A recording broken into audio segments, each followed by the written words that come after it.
This is Martin Giles of the Guildford Dragon News, and I'm with Paul Kennedy, who's one of the four candidates for the up-and-coming Police and Crime Commissioner election on May the 2nd. Welcome to the Guildford Dragon, Paul. Thank you, Martin. Always good to be with you. And we'll get straight into it. So, first of all, why do you think you would make a good Police and Crime Commissioner? Well, I've got plenty of expertise and experience. In particular, I guess I'm a professional overseer, which clearly is the role of the commissioner. I'm a former barrister, accountant, and actuary, and for over 10 years, my role was actually overseeing public interest bodies on a non-political basis. I also have experience, obviously, from being a counsellor, so I've spoken to thousands of people, probably tens of thousands of people. So I do hear what people's views are on policing. I would also, I think, be a good police and crime commissioner because I made very clear that I would serve only one 4-year term. So my focus would be entirely on getting people a better police service, not on re-electing myself. So, for example, my annual reports won't be a long list of my own achievements. It'll be my assessment of how well the police are doing, what they're doing well, and what they need to improve on. Now, you say you were a barrister. Did that work mean that you interfaced with the police at any stage? Yes, I did criminal law, particularly fraud, I suppose. I guess given my financial background as well, but I did a few sort of firearms offences as well, particularly in my pupillage. So I was at the bar for a relatively short period, but I then joined the regulator, financial services regulator, which of course is a prosecuting authority as well. Okay.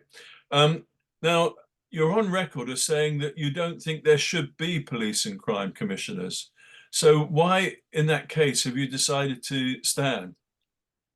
Well, yes, I do. I do disagree with police and crime commissioners, and actually, I've been sort of reinforced in that view, having spent 3 years on the police and crime panel, which is a critical friend of the police and crime commissioner.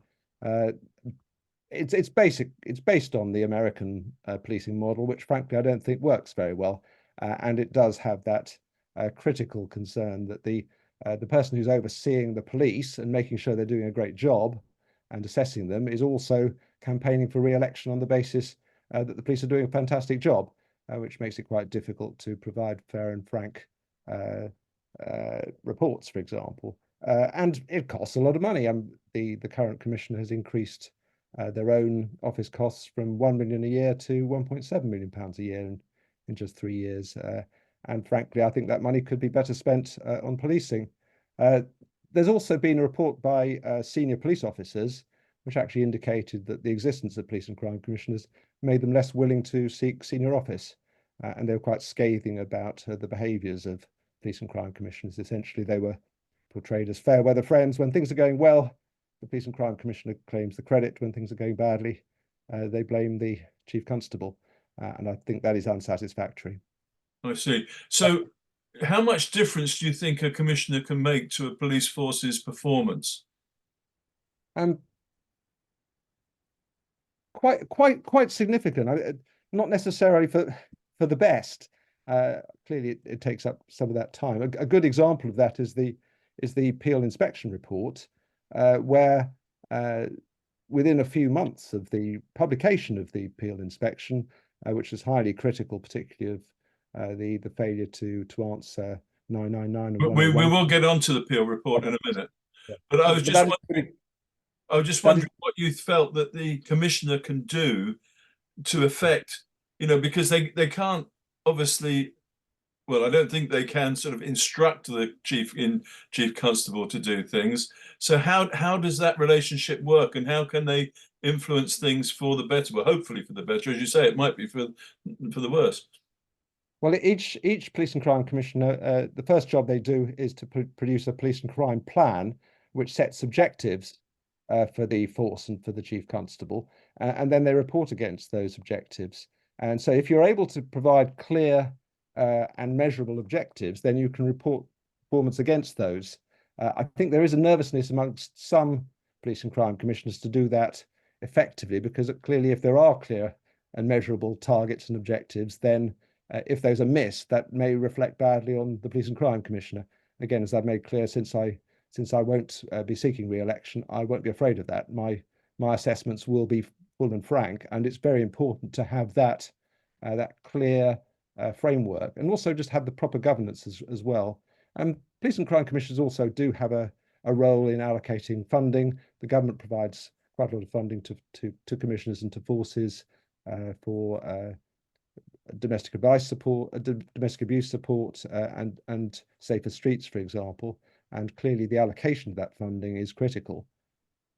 Okay, so let's move on to the Peel report, which was the report on Surrey Police published in December.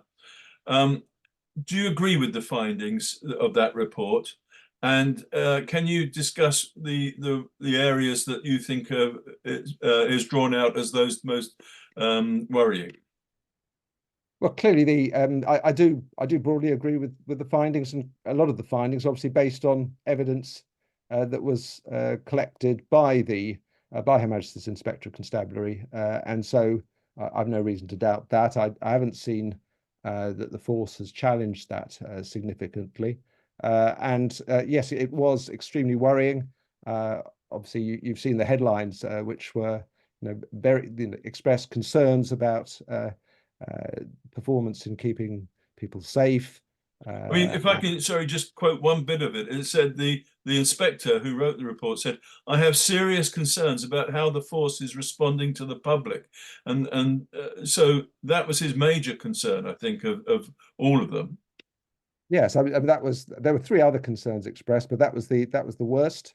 And he then went on to express the particular concern about 999 call targets being missed in nearly half the cases, and the average waiting time for 101, I believe, almost reached 12 minutes last year. And Even that's though quite Surrey doesn't have a particularly high rate of those kind of calls. Indeed, and that's what's so unacceptable. I don't know if you remember the last Police and Crime Commission election, but I was banging on about the unacceptability of the 101 waiting calls last time, and I said that I would fix that if I became Police and Crime Commissioner. Instead, what's happened is it's got worse and worse and worse until this inspection report, and to their credit, the force actually have put the staff in, and they've addressed that in remarkably quick time, and got waiting times down to much better figures than they were right at the start. But I think that the real question that raises is, what was the Police and Crime Commissioner doing for the first 2.5 years? Because if the police can respond so quickly and effectively to an external inspection, what's the point of having a commissioner who's actually supposed to be monitoring performance? And I think that does indicate some of the weaknesses in the objectives and the governance arrangements that have been established by the current commissioner. Now, to be fair to the other candidates, I'm going to put you on the spot. Do you remember the two areas that were noted as requiring improvement? Yes, one was the recording of offences, and another was the a positive workplace. Right. For So what would you, if you were the commissioner, what would you do about those two? Well, for a start, I would make actually the fitness and professionalism of the force one of the key objectives in my police and crime plan. That is missing from the police and crime plan of the current commissioner. And indeed, you'll have read that the inspector found that basically there'd been no sort of surveys of staff for the last 4 years or so. And of course, the inspector did a survey and found a worrying percentage of staff had been subject to harassment and bullying, and that's a real concern. So, I mean, that's yeah, a really serious cultural problem, isn't it? absolutely. And I mean, clearly, we've seen what's happened in the Met, and it's really worrying that area has basically been completely ignored by the current commissioner until that report. Mm-hmm. I mean, policing is a challenging role, isn't it? Do you think that the police are well enough appreciated, and that actually, it's not an easy job. It's not an easy job either for the constables on the ground or indeed for their officers supervising them. Absolutely. I mean, I think the police are lions and lionesses. I actually think the public do recognise the the courage and the dedication of police officers and PCSOs and other staff. I certainly have found no particular concerns. There are occasional complaints, but generally, I think they are still held in wide esteem. But yes, there are cultural issues clearly evident in the Met, and it was worrying that there was basically no attempt even to look behind what was going on in Surrey. Okay, now looking at that area of recording data about crime, the inspector said the force is too often failing to record sexual offences, particularly sexual assault and rape crimes. Given the recent example, not in Surrey, but up in Bradford, where I think a woman was reporting these instances, and eventually, very tragically, she was killed. And I mean, it is a really recording crime properly is a really serious, a really important job for any police force, isn't it? Absolutely, and you've got to be careful of course, with when you set targets, because clearly there's a lot of pressure on forces to improve their solved rates, and Surrey has in the past had very low solved rates for a number of offences, and the temptation only to include to record the offences that you're likely to be able to solve is one that needs to be avoided. But yes, obviously part of my background is as a statistician, and so I'm very clear that I will want to understand the statistics and look for anomalies in those statistics to make sure that the statistics are being recorded, particularly given the attention that's being given to, for example, violence against women and girls. It's all very well talking about it, but actually you've got to make sure that it is that the policies are being enforced on the ground, and this is a clear indication of that. Okay, but do you think it's properly recognised that even that can be a tricky judgment for a police officer to know when a report is substantive and when it's, it must be a difficult judgment, because you don't want to over-report something and you don't want to under-report it, and you've only got a limited set of information you're presented with.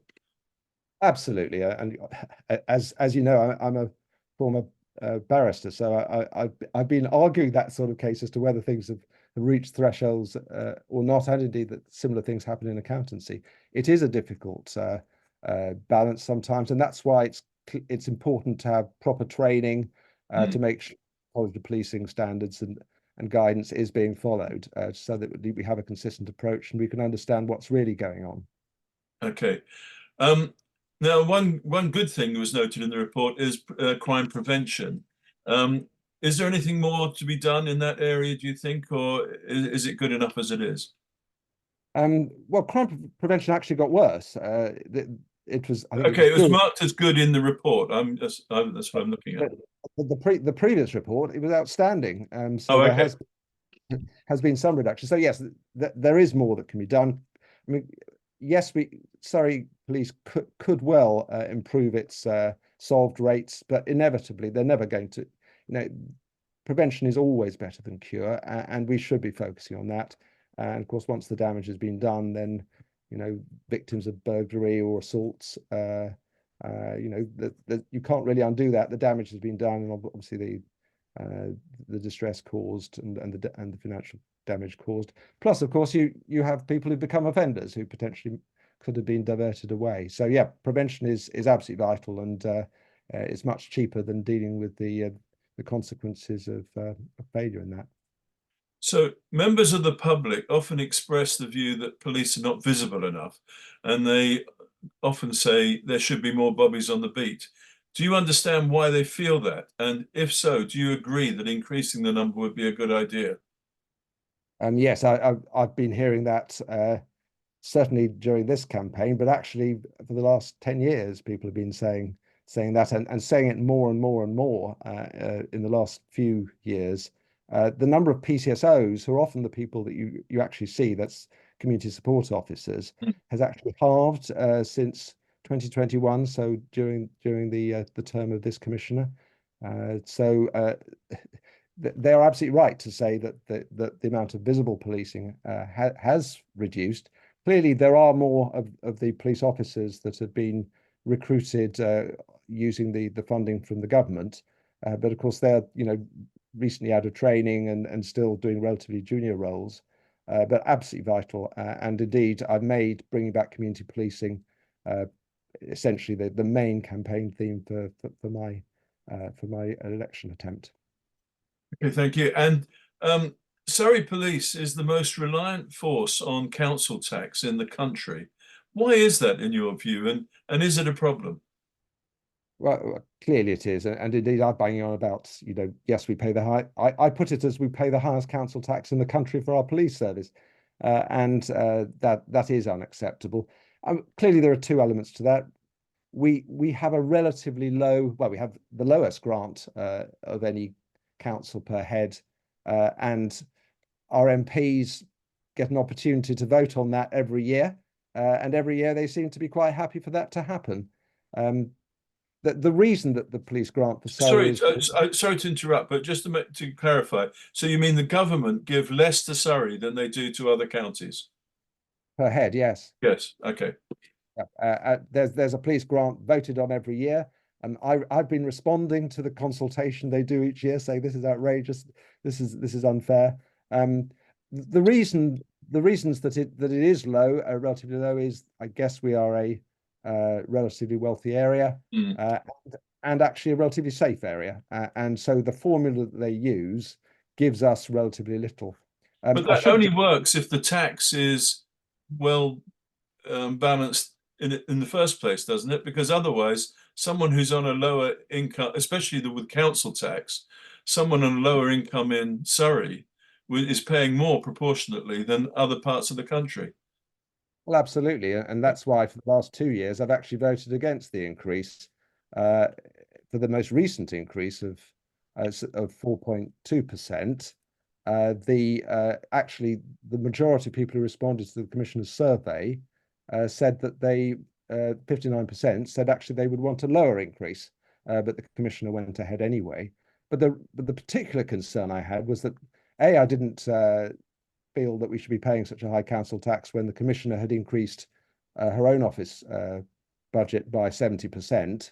The police have been making cuts, particularly in PCSOs, and why shouldn't the Commissioner? And the second concern I had was that last year the police budget was actually underspent by £8.7 million, and again we're expecting it to be underspent again this year, and I know there's an argument, particularly with local councils, which have a much lower referendum limit of 3% this year, that you should always take the maximum increase.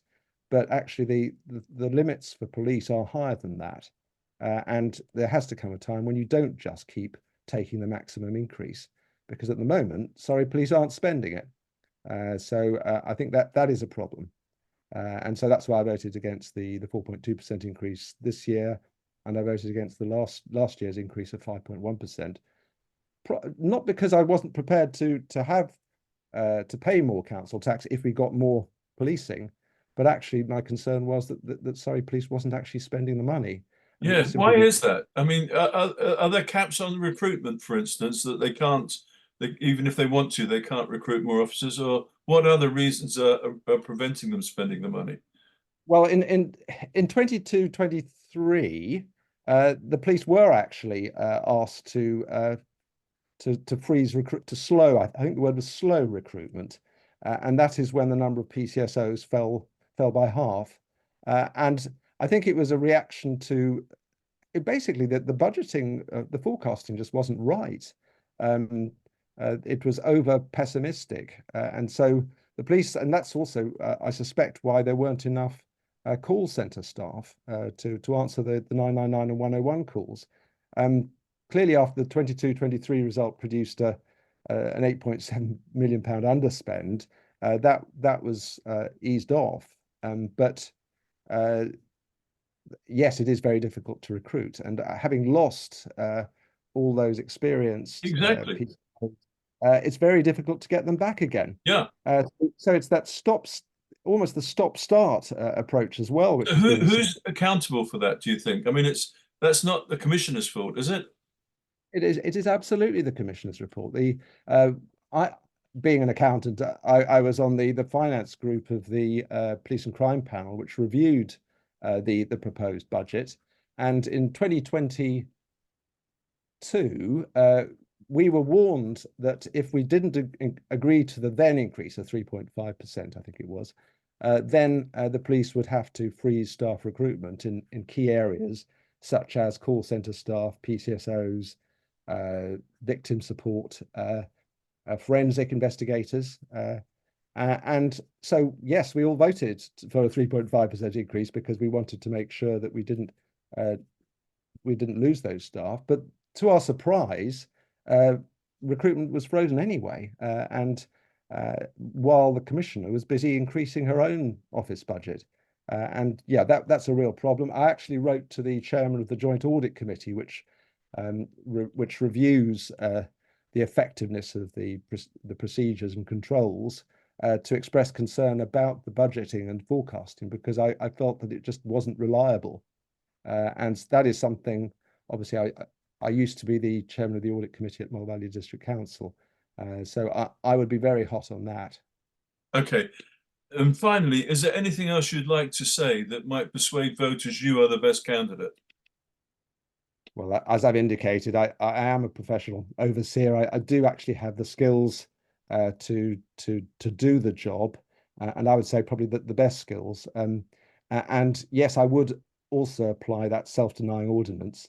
You know, my focus will be for 4 years will be entirely on getting the people of Surrey the best possible police service and getting them value for money as well, given the level of council tax. I suppose the third thing as well is, you know, I did come second last time. In 2021, the Conservatives were riding high in the polls, but I still came second, and including the second preference votes, had 112,000 votes. So there is actually a great chance of winning this time. We reverted to first past the post, which I suspect the government is hoping that will split the anti-Conservative vote. But actually, there is a great chance this time. But yeah, you do need to vote Liberal Democrat if you want to replace the Conservative Commissioner. Paul Kennedy, thank you very much. Thank you, Martin.